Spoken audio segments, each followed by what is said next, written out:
Clip number 504۔ اس clip میں آپ قرآن پاک کی سورہ یونس کی آیت نمبر 92 سے 93 تک کی تلاوت، ترجمہ اور تفسیر قرآن صراط الجنان سماعت فرمائیں گے۔ بسم اللہ الرحمن الرحیم۔ ترجمہ، اللہ کے نام سے شروع جو نہایت مہربان رحمت والا ہے۔ فَالْيَوْمَ نُنَجِّيكَ بِبَدَنِكَ لِتَكُونَ لِمَنْ خَلْفَكَ آيَةً وَإِنَّ كَثِيرًا مِّنَ النَّاسِ عَنْ آيَاتِنَا لَغَافِلُونَ۔ ترجمہ، آج ہم تیری لاش کو بچا لیں گے تاکہ تو اپنے بعد والوں کے لیے نشانی بن جائے، اور بے شک لوگ ہماری نشانیوں سے ضرور غافل ہیں۔ فَالْيَوْمَ نُنَجِّيكَ بِبَدَنِكَ، آج ہم تیری لاش کو بچا لیں گے۔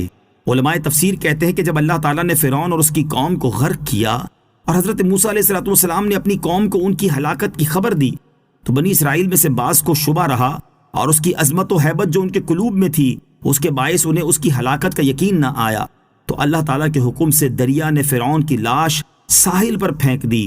بنی اسرائیل نے اس کو دیکھ کر پہچانا۔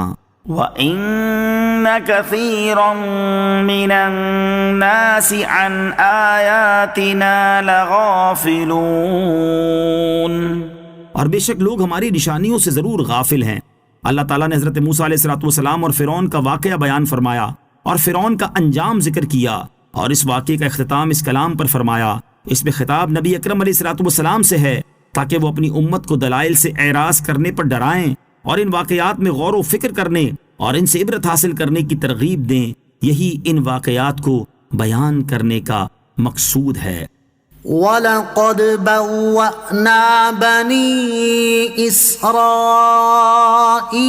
مُبَوَّأَ صِدْقٍ وَرَزَقْنَاهُم مِّنَ الطَّيِّبَاتِ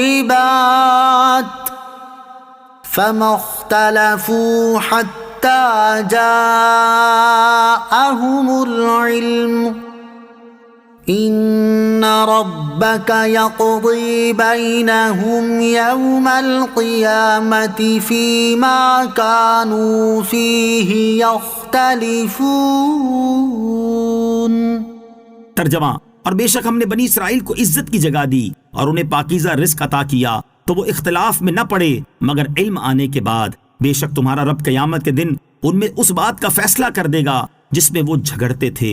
وَلَقَدْ بَوَّأْنَا بَنِي إِسْرَائِيلَ مُبَوَّأَ صِدْقٍ، اور بے شک ہم نے بنی اسرائیل کو عزت کی جگہ دی، یعنی ہم نے بنی اسرائیل کو عزت کی جگہ ٹھہرایا، اور ان کے سمندر سے نکلنے اور ان کے دشمن فرعون کی ہلاکت کے بعد انہیں عزت کے مقام میں اتارا۔ آیت میں عزت کی جگہ سے یا تو ملک مصر اور فرعون اور فرعونیوں کے املاک مراد ہیں، یا سرزمین شام، قدس اور اردن جو کہ نہایت سرسبز و شاداب اور زرخیز ملک ہیں۔ فَمَا اخْتَلَفُوا حَتَّى جَاءَهُمُ الْعِلْمُ، تو وہ اختلاف میں نہ پڑے مگر علم آنے کے بعد۔ یہاں علم سے مراد یا تو توریت ہے جس کے معنی میں یہودی آپس میں اختلاف کرتے تھے، یا سرکار دو عالم علیہ السلام کی تشریف آوری ہے کہ اس سے پہلے تو سب یہودی آپ کے قائل اور آپ کی نبوت پر متفق تھے، اور توریت میں جو آپ کی صفات مذکور تھیں ان کو مانتے تھے، لیکن تشریف آوری کے بعد اختلاف کرنے لگے۔ کچھ ایمان لے آئے اور کچھ لوگوں نے حسد و عداوت کی وجہ سے کفر کیا۔ ایک قول یہ ہے کہ علم سے قرآن مجید مراد ہے۔ علم اللہ تعالیٰ کا عذاب اور حجاب بھی ہوتا ہے۔ اس سے معلوم ہوا کہ جس علم کے ساتھ اللہ تعالیٰ کی توفیق اور حقیقی معرفت نہ ہو وہ علم اللہ عز و جل کا عذاب اور حجاب ہے۔ چنانچہ علم کے باوجود گمراہ ہو جانے کے بارے میں اللہ تعالیٰ فرماتا ہے وَأَضَلَّهُ اللَّهُ عَلَىٰ عِلْمٍ، ترجمہ، اور اللہ نے اسے علم کے باوجود گمراہ کر دیا، اور جو علم معرفت الہی کا ذریعہ ہو وہ رحمت ہے، جیسے اللہ تعالیٰ نے اپنے حبیب علیہ السلام سے ارشاد فرمایا وَقُلْ رَبِّ زِدْنِي عِلْمًا، ترجمہ، اور عرض کرو اے میرے رب میرے علم میں اضافہ فرما۔ إِنَّ رَبَّكَ يَقْضِي بَيْنَهُمْ يَوْمَ الْقِيَامَةِ، بے شک تمہارا رب قیامت کے دن ان میں فیصلہ کر دے گا۔